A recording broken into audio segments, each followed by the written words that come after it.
மாலத்தீவிலிருந்து இன்று இரவு தமிழகம் வருகை தரும் பிரதமர் திரு மோடி அவர்கள் சுமார் 4800 கோடி ரூபாய் மதிப்பிலான பல நலத்திட்டங்களை தொடங்கி வைக்க இருப்பதாக விரிவான விளக்கங்கள் வெளியாகி இருக்கிறது. தூத்துக்குடியில் புதிய விமான நிலையம் சுமார் 452 கோடி செலவில் கட்டப்பட்டிருக்கும் நிலையில் ஆண்டுக்கு 20 லட்சம் பயணிகளை இது ஏற்றிச் செல்லும் திறனுடையது என்று கணிக்கப்பட்டிருக்கிறது.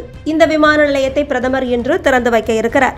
இது தமிழ்நாட்டின் தெற்கு மாவட்டங்களின் இணைப்பை பெரிதும் மேம்படுத்த இருக்கிறது. இந்த புதிய விமான நிலையம் தூத்துக்குடியை ஒரு சர்வதேச சுற்றுலா மற்றும் தொழில் துறைமுக மையமாக உருவாக்கும் எனவும் விளக்கப்பட்டிருக்கிறது. இதுபோன்றே பல்வேறு ரயில் திட்டங்களையும் திரு மோடி அவர்கள் தொடங்கி வைக்க இருக்கிறார். தென்னக தமிழ்நாட்டில் முக்கியமாக ரயில் மேம்பாட்டு பணிகள் நடைபெற்று வருகின்றன.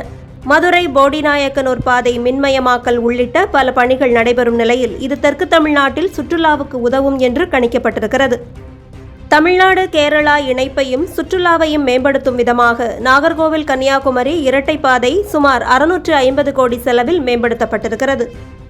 ஆரல்வாய்மொழி நாகர்கோவில் மற்றும் திருநெல்வேலி மேலப்பாளையம் இடையேயான பாதையும் நிறைவு பெற்றிருக்கும் நிலையில் தென்னக ரயில் இணைப்பு பாஜக அரசின் கீழ் மிகுந்த கவனம் பெற்றிருப்பதாகவும் இது தென் தமிழ்நாட்டை இந்தியாவின் மற்ற பகுதிகளோடு எளிதாக இணைத்து தொழில் முன்னேற்றத்தை உருவாக்கும் எனவும் கூறப்பட்டிருக்கிறது.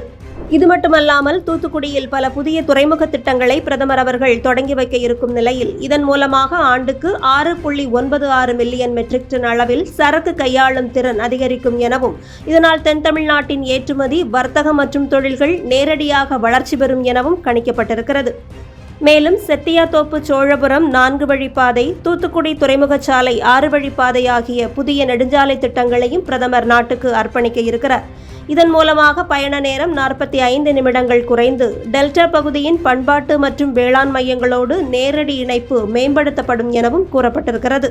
பிரதமர் திரு மோடி அவர்களின் தமிழக வருகை மூலமாக தென் தமிழ்நாடு தகுதியான கவனத்தையும் முதலீட்டையும் பெற்றிருக்கிறது என்பது இதன் மூலமாக நிரூபிக்கப்பட்டிருக்கிறது.